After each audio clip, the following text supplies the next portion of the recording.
Chemical equations, the recipes of chemistry. Have you ever baked cookies? You follow a recipe, right? Chemical reactions are similar. They have recipes too, called chemical equations.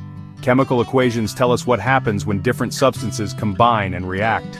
They're like secret codes that reveal the magic of chemistry. These equations are important because they help us understand how the world works. From the air we breathe to the medicine we take, chemical reactions are happening everywhere.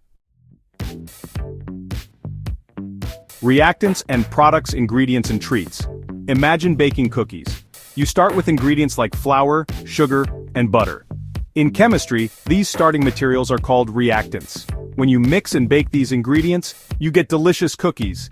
These cookies are the products of the chemical reaction. In a chemical equation, reactants are written on the left side, and products are on the right side, separated by an arrow. It's like saying, if I mix these, I get that.